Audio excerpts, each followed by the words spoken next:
Il est important aujourd'hui de revenir sur la notion même de crise, parce que le capitalisme nous a habitués à des crises à répétition depuis très longtemps. Il y a eu au XIXe siècle des crises de surproduction qui ont été parfaitement analysées par Marx. Il y a eu des crises au XXe siècle, la plus importante évidemment étant celle de 1929. Il y a justement très près de nous la crise des subprimes en 2008, et je crois qu'il faut s'intéresser à la dimension de la crise, dans la mesure où rien ne serait plus erroné que de considérer qu'il s'agit uniquement d'une crise économique. C'est une crise qui est économique, c'est une crise qui est financière, c'est une crise qui est sociale, c'est une crise qui est politique. Ce qui veut dire qu'on a affaire à une crise du système dans son ensemble, et pas simplement à une crise qui touche tel ou tel secteur du système. Une crise qu'on pourrait donc appeler crise systémique. Ce qui signifie qu'on ne peut espérer sortir de la crise que si on ouvre une issue qui soit à la hauteur de la dimension de la crise. Donc une issue qui soit tout aussi bien économique que politique que sociale, et pas uniquement des réponses, par exemple, sur le plan économique qui consisteraient à dire il faut un peu plus de redistribution ou il faut apporter une solution keynésienne, comme certains économistes le disent. C'est d'autant plus important pour nous que la nouveauté de la crise de 2008, du point de vue du néolibéralisme, c'est que la crise est devenue, s'est transformée en un mode de gouvernement.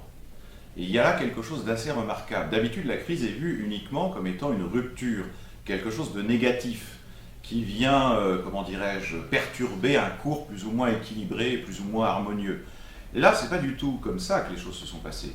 Il y a eu cette crise terrible de 2008 qui a jeté des gens à la rue, qui les a expulsés de leur domicile, et il y a en même temps une faculté qu'a eu le néolibéralisme de se servir de la crise précisément pour gouverner de façon encore plus serrée en fonction de ses propres objectifs.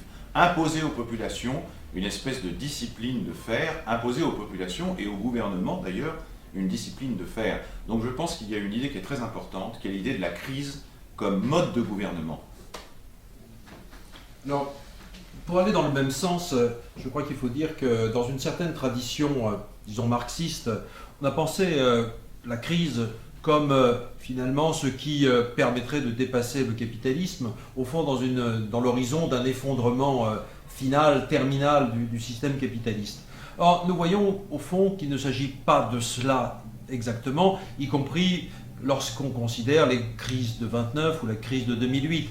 À chaque fois, la crise de 29 comme la crise de 2008 sont des moments qui permettent une certaine refondation ou un certain renforcement du capitalisme par le renouvellement même des formes de gouvernement. Je crois qu'ici, on a beaucoup à apprendre de Michel Foucault lorsqu'il perçoit bien que le néolibéralisme réinvente des formes de gouvernement ou ce qu'il appelle des formes de gouvernementalité, et c'est précisément ce dont nous avons à faire aujourd'hui. Ce qui caractérise la période depuis 2008, chacun peut s'en apercevoir, c'est une logique de l'auto-renforcement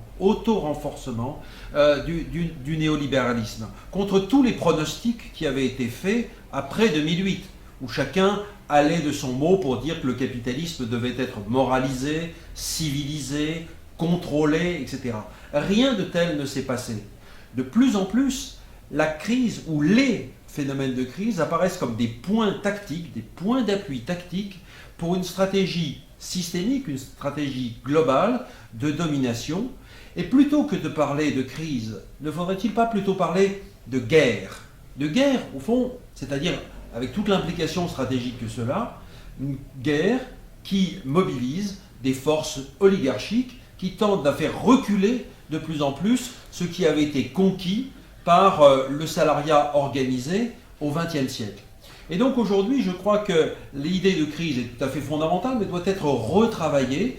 D'abord, comme l'a dit Pierre, doit être conçue positivement comme moyen de gouvernement et doit être analysée comme un levier de transformation néolibérale des sociétés. Et donc, c'est pourquoi l'horizon ne doit plus être pensé en termes d'effondrement ou d'auto-effondrement du capitalisme, comme cela a été le cas dans le passé, mais plutôt dans une logique d'auto-renforcement. Et donc, cela implique que la contre-stratégie doit tenir compte finalement de tous les leviers qui sont utilisés aujourd'hui par les oligarchies dominantes pour faire reculer donc les positions du salariat.